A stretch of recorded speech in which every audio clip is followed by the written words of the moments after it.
अरे अब की बार किससे निकाह कर रहे हो? वो अपने थे ना, वो अलीमुद्दीन हाई स्कूल के क्लर्क, हाँ हाँ हाँ, उनकी बेवा से? उनकी बेटी से। क्या? मैं हक महर पहले अदा करने का आदी हूँ।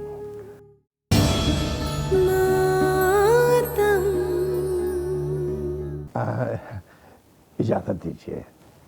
वो शेख साहब, वो एक बात तय होना बाकी थी, अगर आप इजाज़त दें तो। जी जी जी। वो तय ये होना था कि अगर ऐसी सूरत में औलाद हो जाए तो मेरा मतलब है कि औलाद के सिलसिले में हमेशा ये बात करती हैं। आप इनसे बात कर लीजिए, मैं बाहर इंतजार करता हूँ। इजाजत। तू पागल हो गई है क्या? ये वक्त थोड़ी है ऐसी बातें करने का। मेरी बात सुन, शेख साहब की जो पहली शादी है ना, तकरीबन उसको 37 साल तो हो गए, पर कोई औलाद वलाद नहीं है। दूसरी शादी की थी, वो 11 साल के बाद ही मर गई थी बीवी, कोई औलाद नहीं हुई है। शेख साहब ने बहुत डॉक्टर दिखाया पर कोई अफाका नहीं हुआ। उसके बाद उन्होंने जितने निकाह किए ना, उनसे भी कोई औलाद नहीं है। यहाँ औलाद का कोई मसला ही नहीं है, तू फिक्र ना कर, ठीक है? अब मैं जा रही हूँ। और बात सुन, शाम को आऊंगी ना, मेरा लिफाफा तैयार रखना। पहले लिफाफा फिर निकाह, समझी? फिक्र ही नहीं कर, रख लूंगी।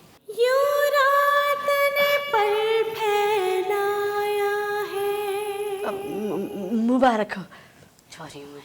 हर सिमत अंधेरा छाया है। इसे कहते हैं मुफलिसी में आटा गीला। सारी बुखार की गोलियां झट कर गई, मगर बुखार नहीं निमट रहा इसका। अम्मा क्यों कोस रही है उसे? बुखार में ना कोई फल ना कोई बिस्किट, कुछ भी तो नहीं दिया उसे। भूखे पेट भला दवा क्या असर करेगी? तुम्हारी तो बातें ही निराली हैं। तुम्हें तो किसी बादशाह के यहाँ पैदा होना चाहिए था, ताकि फल और बिस्किट मिलते खूब। कैसी आड़ी टेढ़ी खड़ी हो। दुपट्टा कहाँ है तुम्हारा? सर से लो। मुझे नहीं लेना इतना मोटा दुपट्टा, मुझे गर्मी लगती है। तुम्हें नहीं पता अब्बा के आने का वक्त है? तो जब अब्बा आएंगे तो बोल लूंगी ना। आ गए अब्बा। अस्सलाम वालेकुम हाफिज। वालेकुम अस्सलाम। अस्सलाम वालेकुम अब्बा। वालेकुम अस्सलाम। और ये बाहर का दरवाजा किसने खोल रखा है? दरवाजा नहीं खुला छोड़ा हाफिज साहब, कुंडी टूट गई है। अरे कोई भारी सी चीज दरवाजे के आगे रख देती ना। बेटियों की माँ को इतनी लापरवाही अच्छी नहीं लगती, कुछ ख्याल किया करो। अरे हाफिज साहब, अगर मैं कहीं जाती तो अंदर से रखवा कर जाती, मैं तो बैठी हूँ ना। अरे तौबा तौबा तौबा, अस्तगफुरुल्लाह। तुम्हारा दुपट्टा सर पे क्यों नहीं है खैरुनिसा? इस माशरे में तो दिन ब दिन खराबियां पैदा होती जा रही हैं। जितना औलाद को बचाओ, कहीं ना कहीं से हवा लगी जाती है। मेरुनिसा, अरे मेरुनिसा बेटा। अस्सलाम वालेकुम अब्बा। वालेकुम अस्सलाम बेटा। अरे तुम्हें फिर से बुखार हो गया बेटा? देखो, ये एक बच्ची है जो बुखार में भी सर पे दुपट्टा ओढ़े लेटी है। और मैं अब्बा? अरे बेटा, तुम भी बहुत अच्छी हो, ये भी बहुत अच्छी है, लेकिन ये खैरुनिसा कभी कभी पटरी से उतर जाती है।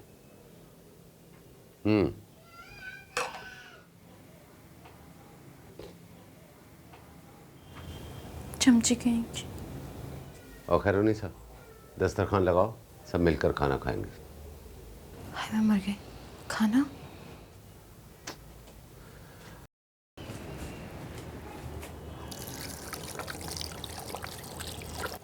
हाजिर, वो मास्टर साहब की बेगम ने कहलवा भेजा है कि वो आइंदा नियत का खाना हमें भिजवाया करेंगे। हाँ, बड़े नेक आदमी थे। 4 दिन के लिए ही तो आए हैं सब यहाँ। चलो उठो बेटा, खाना खा ले। आओ, शाबाश शाबाश। क्या कर रही हो? हाथ धो रही हूँ। लो, 2 रोटी के लिए भी कोई हाथ धोता है? क्या मतलब? मतलब ये है कि उन्होंने सिर्फ 2 रोटियां भेजी हैं। एक तो जो मास्टर साहब की बेवा है ना, उसे अपने शौहर से जरा भी प्यार नहीं होगा। मतलब 2 रोटियां भी कोई मर्द खाता होगा, कम से कम 3 तो खाते ही होंगे। बनने से भला खुराक थोड़ी कम हो जाती है। जब आप शौहर की नीयत का भिजवा ही रहे हो तो थोड़ी फराक दिली तो दिखाओ। ये क्या कि मुर्दा भी सारे मुर्दों में अपने घर से आया हुआ खाना देख के शर्मिंदा हो जाए। हाँ ये तो है। और ये जो औरतें होती ना बड़ी चालाक होती हैं। जब इनके शौहर जिंदा होते हैं मजे मजे के खाने लेके इनकी ट्रे के पीछे घूमती रहती हैं, और जैसे ही शौहर मरा उसके हक पे डंडी मारना शुरू कर देती हैं। अगर मेरा शौहर हुआ ना, अगर वो मरा, उसकी नियत के मजे मजे के खाने बनवा के गरीब में बंटवाऊंगी, ताकि ऊपर बैठ के भी रश करेगा क्या बीवी मिली है मुझे। पहले मिले तो सही। हाँ ये तो है। वैसे मुझे भी शौहर की तलाश है। अच्छा सुनो, अब्बा इससे पहले हमें भूखे पेट खा जाए, अंदर चल के कुछ खा लेते। चलो चलो चलो। अभी तुम ठीक ही है, मगर सुबह नहीं तो शाम तक सफेद निकल आएंगे। मेरा ख्याल है एक ट्यूब रख लूं। ये लो जी शेख जी, अजीब शे है आप भी। लो जी शेख साहब, चलो भाई।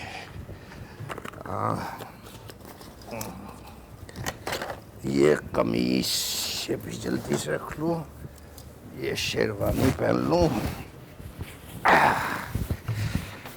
सुनो शेख साहब, ये दूध कहाँ आजकल गायब हो रहा है?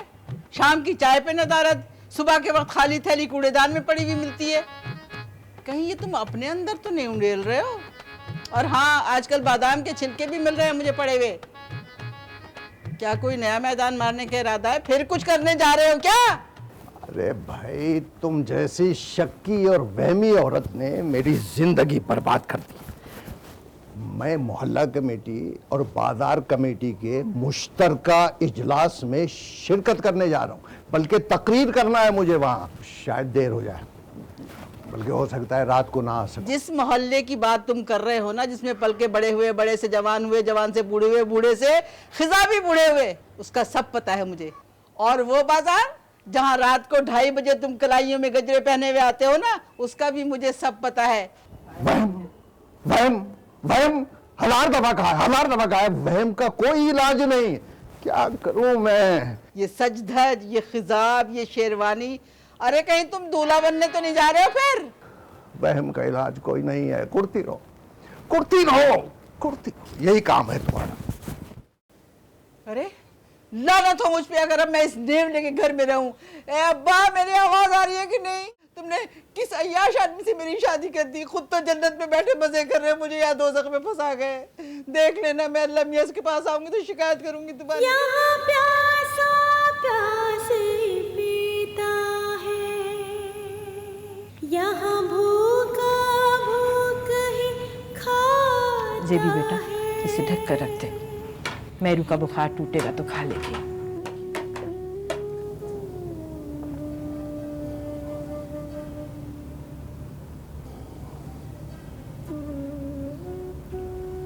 मैं सोच रहा हूँ कि मेडिकल स्टोर वाले नुमान साहब से जाकर बुखार की गोली का पत्ता उतार ले आऊं, लेकिन डर भी लग रहा है कहीं सौदे वाले दुकानदार की तरह वो झड़क न दे। क्या करूं, मजबूरी है। चले जाएं, हो सकता है अल्लाह उसके दिल में रहम डाल दे। मातम टूटे सपनों का, मातम है तकदीरों का। अल्लाह।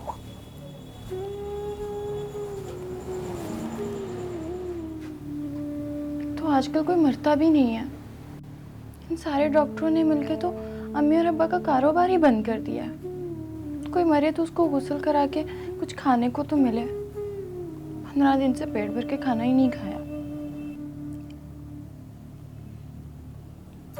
तू क्या देख रही है? प्लेट भी खा जाए ना दीदी। तो खा रही हूँ। सफिया बेगम साहिबा, मैं तुझे कब से बुला रही थी। क्या तेरे पैरों में मेहंदी लगी थी जो तू आ नहीं सकती थी? हाँ क्या है खाला, कैसे बुलाया बताओ? वो बरकत ने सुबह से 10 बार दरवाजा पीटा है मेरा, खाला बुला रही है, खाला बुला रही है। तेरा और खाला का तो चोली दामन का साथ है। हाँ, दांत निकल रही है बड़े हैं। अरे कहती तो तू मुझे खाला है, और अपने खालू की 4 शादियां करवाती है तू साल में।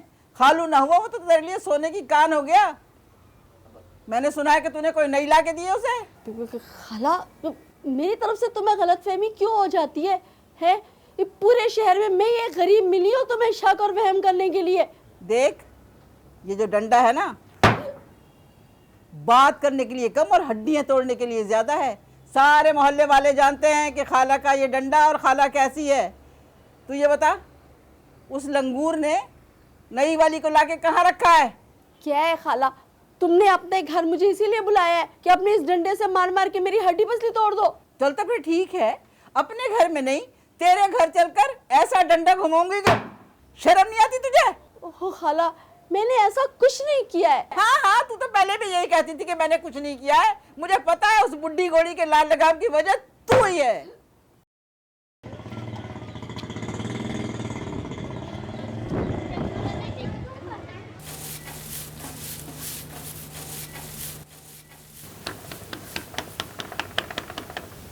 आ रहा हूं।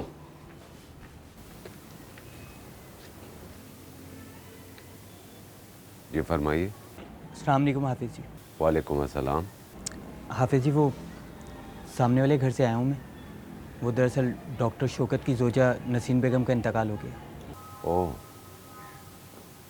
इन्ना लिल्लाहि व इन्ना इलैहि राजिऊन। जी, वो खाला हाजरा को बुलाया है गुस्ल के लिए। अच्छा, अल्लाह सब्र दे डॉक्टर के घर वालों को। आप ऐसा कीजिए, 10 मिनट बाद आ जाइए, या फिर नहीं हाफिज़ जी, मैं इंतज़ार कर लेता हूँ। ठीक है बेटा, बहुत अफसोस करना, और डॉक्टर साहब से कहना कि मैं ज़रूर आऊँगा।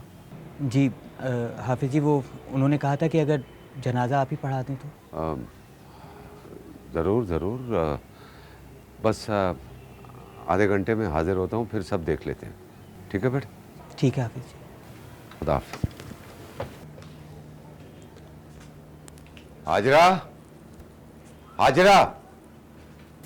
हाजरा होना कहाँ है? बावर्ची खाने में हो, पुलाव को तड़का लगा चुकी हूँ और अब कौरमा भिगो रही हूँ।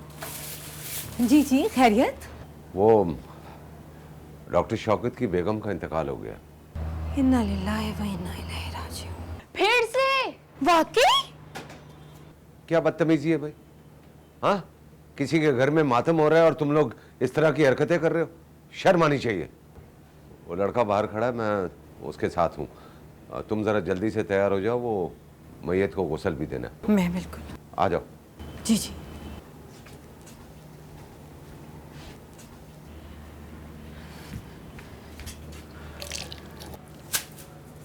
अम्मा, तुम्हारी चादर कहाँ है और चप्पल? अम्मा, अब नहाने धोने मत बैठ जाना, हमें जल्दी जाए डॉक्टर के घर, कहीं किसी और को ना बुला लें। अरे पूरे मोहल्ले में सबको पता है कि जिस तरह हाजरा मुर्दे को पाक साफ करके दूसरे जहान के लिए रवाना करती है ना, कोई दूसरा कर नहीं सकता। ज़ेबी, तुझे पता है जब डॉक्टर की पहली बीवी मरी थी, 5, 6, 7 किस्म के खाने नियत में आए थे, और फिरनी की कटोरियां अलग, ठंडे बर्फ की सील पे जमी हुई, और वो भी बादाम पिस्ता ऊपर से कतर कतर के। खुदा की कसम, डॉक्टर की बीवी क्या मरी है, कोरमा बादाम पिस्ता सबका मजा एकदम जिंदा हो गया। अल्लाह का वास्ता है, किसी के घर मौत हुई है, अगर अफसोस नहीं कर सकते तो खुशियां तो ना मनाओ। मैयत हुई है मोहल्ले में, अगर तुम्हारी कहकों और खुशियों की आवाजें बाहर जाएंगी तो क्या कहेंगे लोग? अम्मा, अव्वल तो हमारी दीवारें इतनी ऊंची हैं कि आवाज तो बहुत दूर की बात, हमारी तो सांस भी अंदर ही अंदर घूमती रहती है। और दूसरा, अगर इतने दिनों बाद किसी के यहाँ मौत का फरिश्ता हमारे लिए रहमत का फरिश्ता बन के आए तो हम उसका इस्तकबाल भी ना करें। और अम्मा, अगर अल्लाह ने हमारे मुरगन रिस्क का निजाम कर ही दिया है तो जल्दी करो, हम नहीं पका रहे कुछ दोपहर के खाने के लिए। अच्छा चुप, बस बंद करो अपनी बकवास। और हाँ, मेहरू का ख्याल रखना। वल्लाहु खैरुर राज़िकीन। हाय ज़ेबी, तुझे याद है पिछली दफा जब डॉक्टर की बीवी मरी थी, उसके गले में हल्की सी सही मगर एक सोने की चेन थी। उस वक्त नियत की चीजें मिलने की बारी मेरी थी, मगर अम्मा ने बेच दी। लेकिन इस बार जो भी मिलेगा ना, मैं उसे संभाल के रखूंगी। दुआ कर डॉक्टर की जो बीवी है ना, बारात में गई सुर्खी पाउडर बहुत सारे जेवरात पहन के, क्योंकि सब कुछ मुझे मिल जाएगा, क्योंकि इस दफा जो भी आएगा वो मेरे पास आएगा, क्योंकि इस दफा बारी मेरी है। तेरी बारी है? जी नहीं, याद नहीं जब माई रफीकन मरी थी तो चीजें सारी तुझे मिली थी, तब तेरी बारी थी, अब मेरी बारी है। हाँ हाँ याद है मुझे वो माई रफीकन, मुझे कुछ नहीं मिला था सिवाय इस नीले जोड़े के और पुरानी जानमाज के। अब सोने की चेन मेरी है।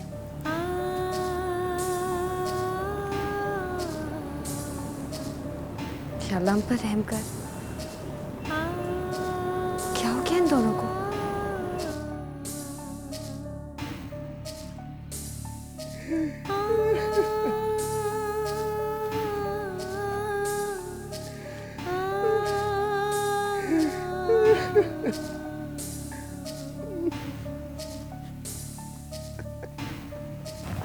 भाई वो कबर का इंतजाम हो गया?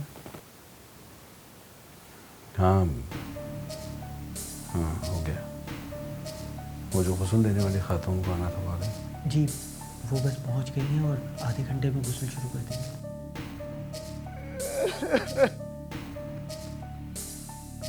भाई रफीक अभी पहुंचे तो कैसे? कोई जरूरत नहीं, कोई जरूरत नहीं मिलने मिलाने की। मैं किसी से नहीं मिलूंगा और मैं कभी माफ नहीं करूंगा अपने माँ बाप को। क्या जरूरत थी मेरी बहन की शादी एक शादीशुदा आदमी से करने की, जिसकी बीवी पहले से ही मर चुकी है। क्या कमी थी मेरी बहन, उसको भी मार।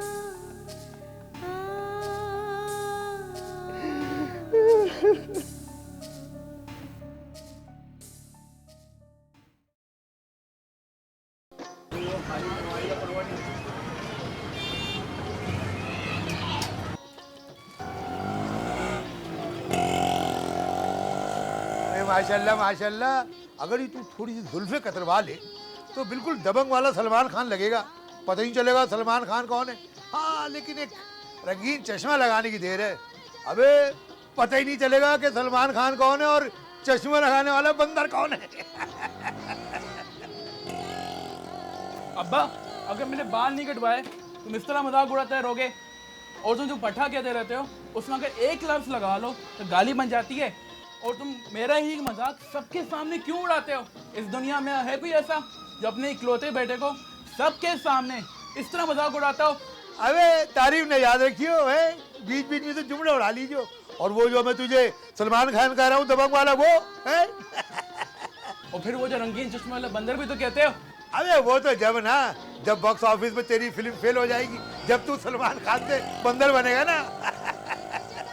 अबे मारा पट्टा किसी फिल्म का हीरो और वो फिल्म फेल हो जाए। अबे तू भी तो अफलातून हेयर कटिंग सैलून से अपना स्टाइल बनवाता है, हैं? अबे एक बात बता, ये तू चकास किस्म का हेयर स्टाइल अपने खालू के कहने पे तो नहीं बनवाता कहीं? अब्बा तुम तो बस छोड़ ही दो ना, हर किसी का मजाक उड़ाते रहते हो। कभी मुझे तमाशा वाला बंदर कहते हो तो कभी कुछ और तुम खाला को मुझे खालू कहते हो। एक अच्छी बात है क्या? अबे कसम अल्लाह पाक की, कसम ले ले मुझसे, अगर तू खालू को किसी के सामने भी खड़ा कर दे ना और वो खालू ना कहे तो ये सर कढ़ाई में दे दूंगा मैं। सही कह रही हूँ मैं। अब्बा एक तो वो तुम्हारी माली मकान भी है और एक दुखी औरत भी है, फिर भी तुम ऐसे ही कहते हो। अबे कहीं देवदास बन के अपने खालू का सर कंधे में न रख लीजिए।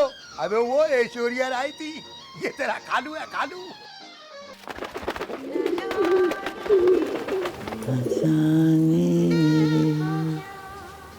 को क्या हो गया।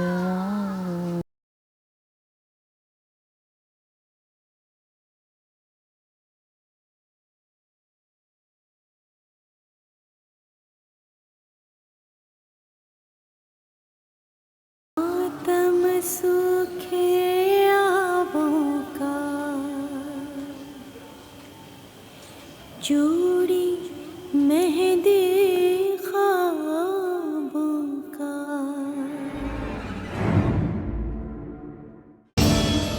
मातम। किसी मुर्दे के बदले तुम लोग चीजें मांगती हो, जबकि हम जिंदा हैं, चलते फिरते जिंदा लोग।